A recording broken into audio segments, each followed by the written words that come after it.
Today I want to focus on the E form bar chord in the CAGED system.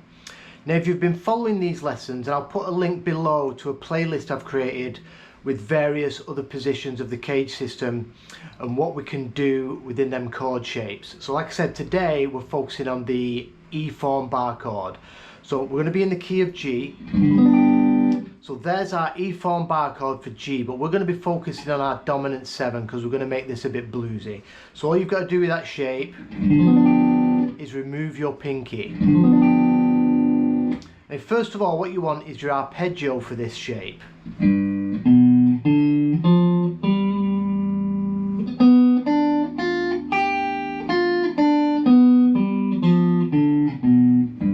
So that's root, 3rd, 5th, flat 7, back to root, 3rd, 5th, flat 7 and root. Now we're going to do this in the context of a 1-4-5.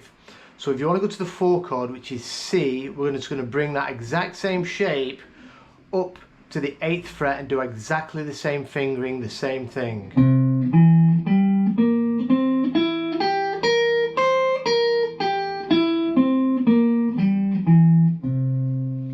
For our 5 chord D, we just bring that up a whole step and we're going to go to the 10th fret and do exactly the same.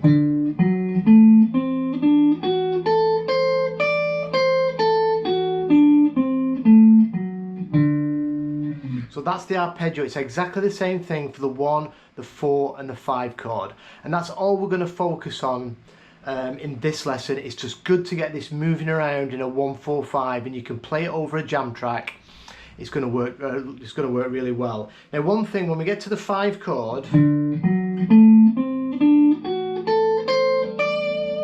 when you get to this root on the high E, one thing I want you to take note of when you get to the 5 chord in any blues, if we drop that root down a whole step,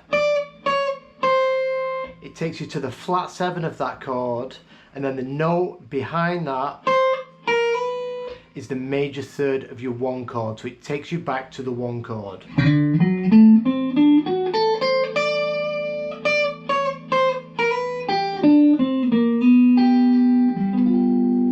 So there it took me right into my D form for G and the C form for G right there.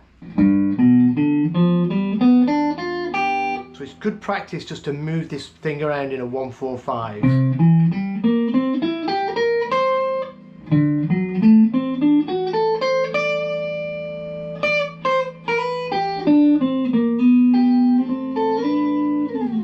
And then resolving it back to the 1 chord. So the next thing we want to do is create a cool lick, which I've done. If you've been watching my previous videos, you've seen this lick. It's a popular lick, B.B. King style. It's bluesy, and we're going to do it in that arpeggio shape, but we're just going to add a few scale notes. I'm not going to go into the scale. We don't need it. It's good to just learn licks around these CAGED positions. If you start learning licks around each chord shape in each position, you can start linking them together really well. So the lick, we'll start it in G.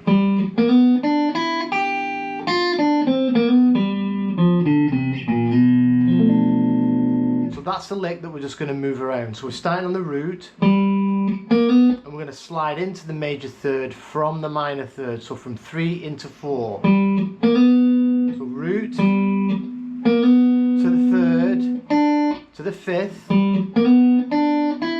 and then when we play the 5th fret of the B string, this is the 6th of the scale, so this is not in our arpeggio, this is a scale tone. And then we go to the root. So that's like, this is going to be like a question, a call and response thing. So the first part of the lick, and then to answer the lick, we're going to come in with the flat 7 to the 5, and then we're going to go to the 4 of the scale, and then slide back into that major 3rd that's right behind it. And you can slide into it or hammer into it, and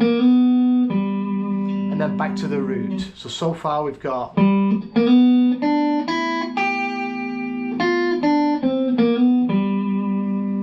then that same order of notes, flat 7, 5, 4, 3, 1. We repeat that again, flat 7, 5, 4, 3. And we can grab the root there on the 5th fret of the D string, or like it's in the tabs, we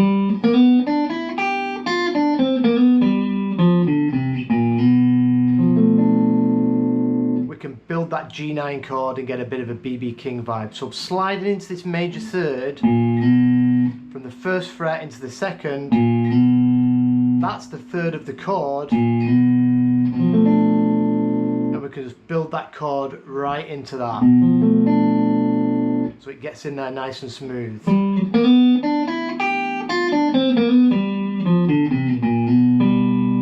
To the root,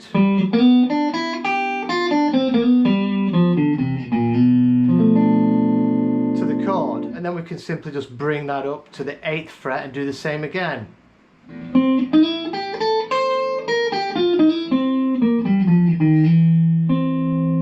Or grab the chord.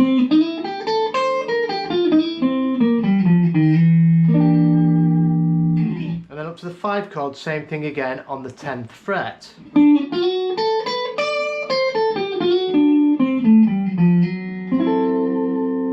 Or if we go to the root, then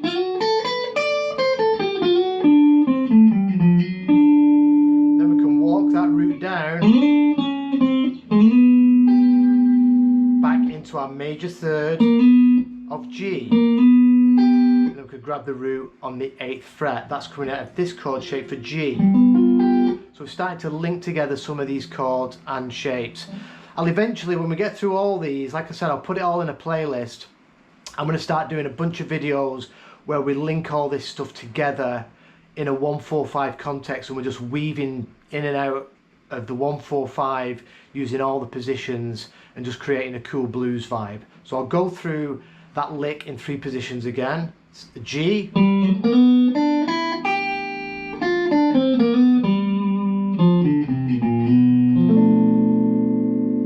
C, 4 chord,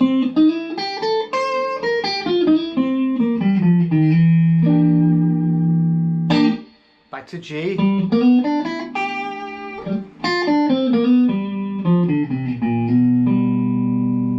then to your 5 chord, and